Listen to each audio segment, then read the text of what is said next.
Sans la mort, l'humanité est perdue.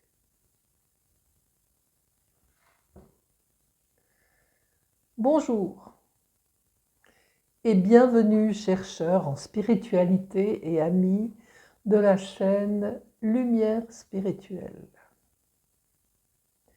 Je m'appelle Charlotte Lesturgie et après ce long silence estival, je me suis enfin décidée à l'écriture d'un texte, d'une nouvelle vidéo.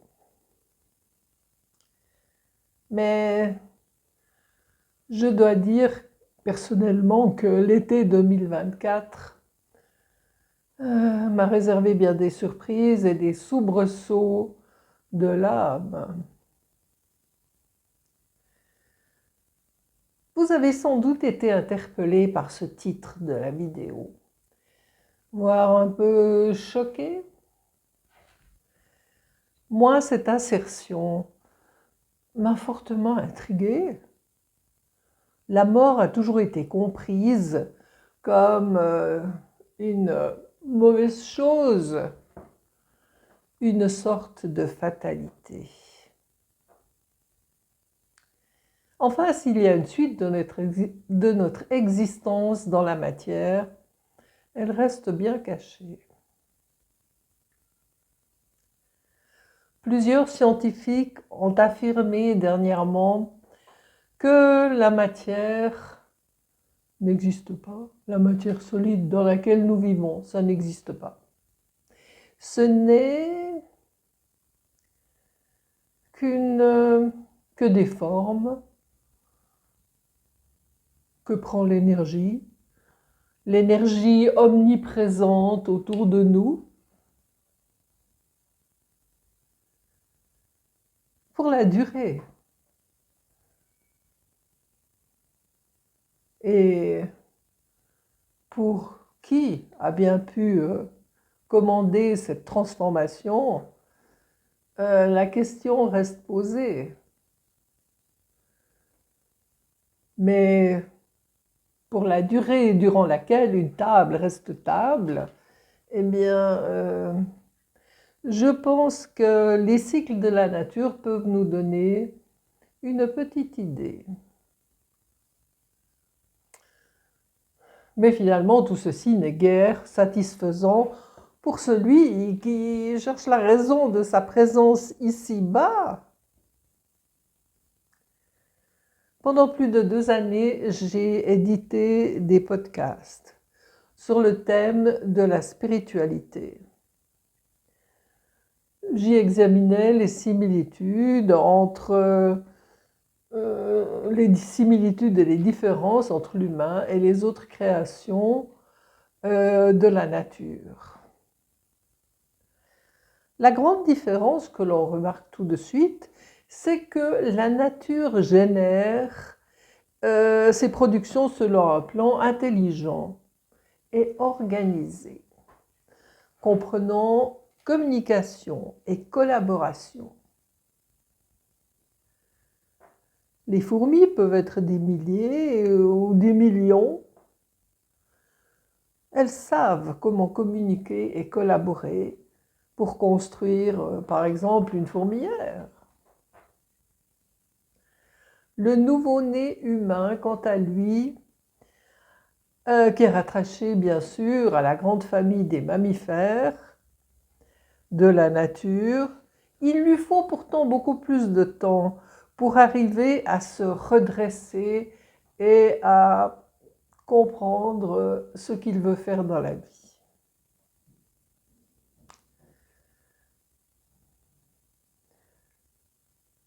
Malgré le fait qu'une fourmi du Moyen-Âge ne soit guère différente d'une fourmi moderne, l'enfant humain, quant à lui, suit un tracé d'évolution qui n'a pas d'autre précédent dans la nature, et où les mutations et les changements sont surtout dictés par l'instinct de survie des espèces. Ce n'est pas tant du corps physique dont je veux parler, non. Je veux parler de la conscience humaine. Cette chose qui est vraie parmi toutes les illusions dans lesquelles nous vivons. Et en pointant du doigt les 3 cerveaux logés dans notre boîte crânienne, ainsi que les centres de conscience. Tête, cœur, bassin. Cette différence fondamentale peut vouloir dire qu'ici la nature n'est pas aux commandes. Certaines expériences et épreuves vont guider l'humain vers la compréhension. Finalement, c'est avec sa conscience et son intelligence qu'il doit se débrouiller pour tracer son plan de vie unique. L'orientation mystique, celle des religions, nous promet la réussite de notre vie par l'intercession de tiers. Dieu, Allah, la Sainte Vierge, les différents prophètes, les sanctifiés, etc. Mais c'est totalement faux. L'esprit universel et toutes ses émanations, ainsi que toutes les créatures du plan divin, veulent que nous, les humains, les rejoignions dans l'acte créateur, que nous aidions à la et participions à la création, mais avec un nouveau corps que la vie sur la terre va nous donner l'opportunité de construire grâce au chemin spirituel. C'est à cela que nous sommes appelés. C'est-à-dire que nous n'avons nul besoin d'invoquer par la prière la médiation d'un esprit sublime. Cette médiation nous est accordée automatiquement. À la fin du zodiaque céleste, plus exactement des presque 26 000 ans que le système solaire met pour faire le tour de la galaxie, alors l'évolution de notre conscience est complétée. Et notre cerveau et notre cœur sont aptes à comprendre que tout le système de la vie et de la mort ont été mis en place pour que l'homme, chuté de son esprit divin, de son état divin, puisse reprendre son vrai rôle, redevenir un microcosme, c'est-à-dire un petit monde parfait. Pour quelles raisons les différentes religions du monde nous égarent-elles alors? Ne sont-elles pas une aide à l'humanité, ainsi que tous les envoyés qui sont venus au cours des siècles? Oui, ce sont là de bonnes questions et il est normal de se les poser. Mais la réponse est très simple. Nous vivons dans le temps. Ce n'est pas le cas du plan divin qui n'est pas changeant, mais parfait et éternel. Dans cette optique, la chute de l'homme originel a lieu toujours, maintenant dans le présent, ici, et non pas il y a très longtemps. L'Égypte a constitué dans la trame historique de la présente ère une impulsion très importante. Cette impulsion a ensuite été déplacée vers l'Occident pour l'accomplissement du plan. Tout ce qui a été enseigné reste vrai, mais c'est l'homme qui a changé. du fait de l'évolution à laquelle il a été soumis et du temps qui a passé.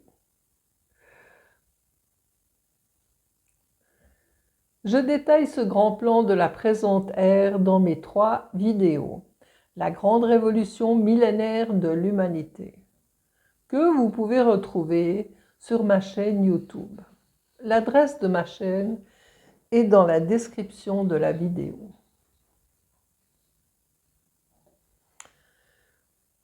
Pour revenir à notre sujet, le système dont je parle est la vie, la mort et le chemin spirituel. Ce chemin est une puissante et sublime magie de niveau de la création des mondes que le plan divin a mis en place pour venir en aide à l'homme originel chuté. Rares sont ceux qui comprennent cette construction intangible, et seuls les plus grands peuvent y apporter des modifications. Le Christ est de ceux-là. C'est de cette manière qu'il sauve l'humanité.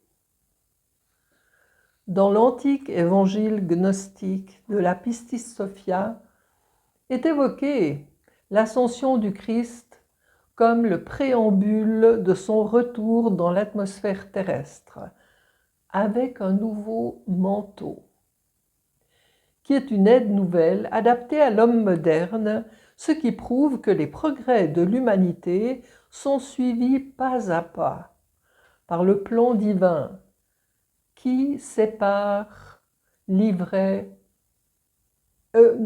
grain de l'ivraie, comme le dit la Bible.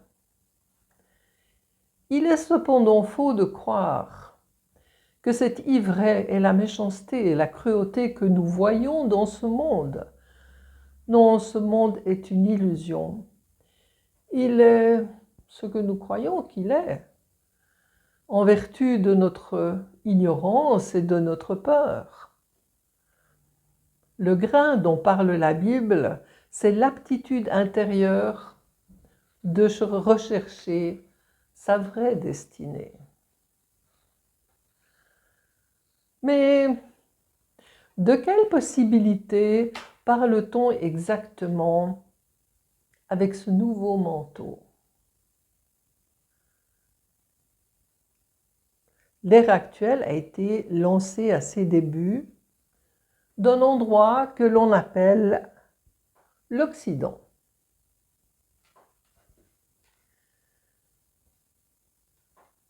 Et comme dans la course du boomerang, elle doit y revenir. C'est dire que l'ère actuelle est dédiée aux Occidentaux, avant tous les autres peuples. Quelle est une des caractéristiques occidentales?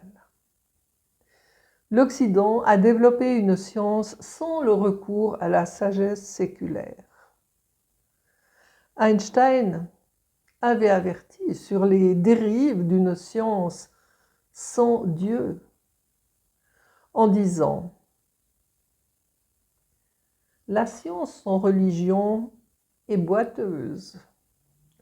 La religion sans science est aveugle. » La sublime magie du chemin spirituel qui nous permet de nous arracher à la matérialité et au temps est-elle de cet ordre qui reconnecterait notre cerveau moderne à un cœur débarrassé de l'aveuglement mystique? Oui, sans aucun doute. Et les premiers effets se font sentir actuellement dans les populations occidentales qui rejettent les religions pour favoriser une spiritualité personnifiée, une spiritualité qui inclut l'intuition du cœur. Pour vous expliquer enfin le titre et la raison de la mort, Ce n'est absolument pas un ordre donné qui vient d'en haut. Pour quelle raison d'ailleurs? Ce serait complètement insensé. Après la mort, lorsque la séparation corps psychique et physique a eu lieu, un processus de dissolution complète commence dans l'au-delà. Cette dissolution prend un certain temps, qui n'est pas mesurable avec la forme du temps que nous connaissons ici-bas. Mais on parle de dizaines, voire de centaines d'années, et de quelque chose comme des vacances, après les turpitudes subies dans la matière. Enfin, ce qui reste de chaque vie, ce sont des mémoires d'expériences vécues qui seront ajoutées au quota d'évolution de l'humanité tout entière, ainsi que la flamme de vie consciente qui va être débarrassée des traumatismes de vie vécus et préparée à une nouvelle incarnation durant l'enfance et l'adolescence de laquelle elle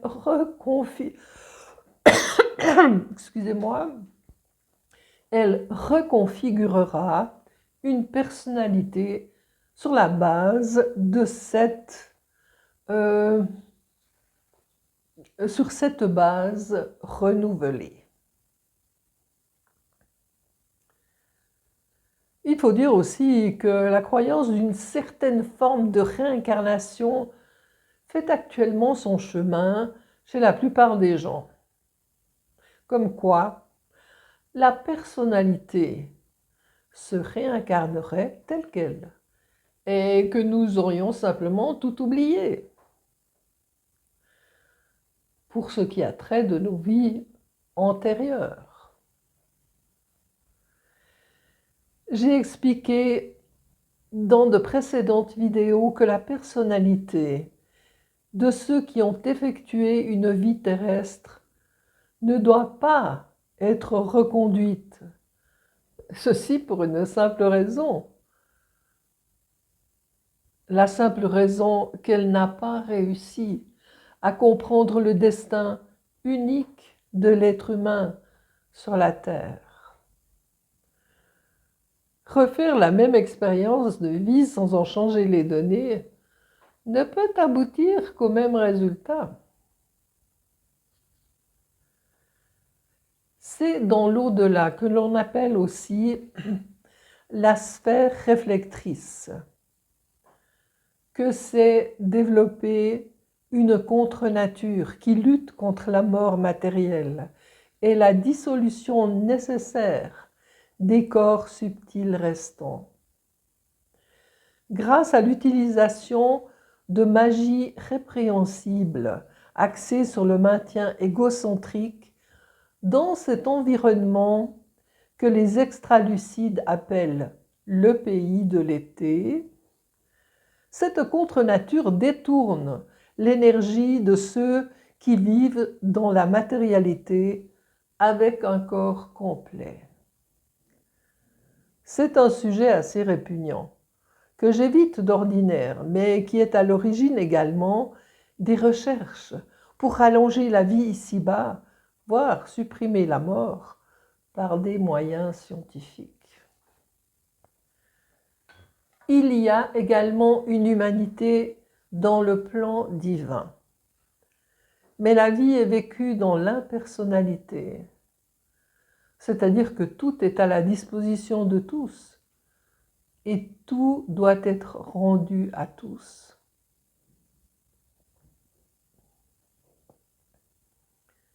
L'ego qui est certes nécessaire pour la vie ici-bas doit être vaincu sur le chemin spirituel, où la magie dont j'ai parlé va intégrer notre petit microcosme, notre petit monde, qui est plutôt à voir comme un véhicule cosmique que simplement comme un corps.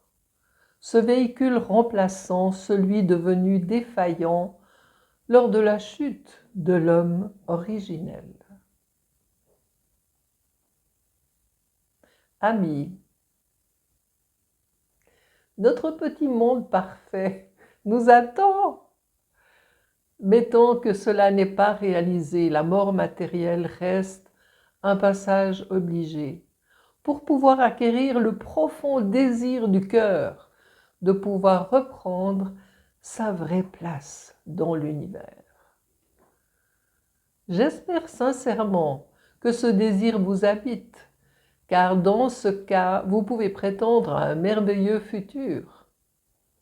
Sortir de l'illusion et monter dans un véhicule en tant que l'une des trois consciences qui pilotent tout un monde. Aller librement à l'exploration et à la découverte et dire « ce rêve est vrai ». Et notre réalité matérielle est un cauchemar. Voici venue la fin de ma vidéo. Je vous quitte et vous souhaite d'emprunter le chemin vers le haut, vers le plan divin où beaucoup d'êtres attendent de vous accueillir avec un enthousiasme et un général. Bienvenue à la maison. Au revoir et à bientôt.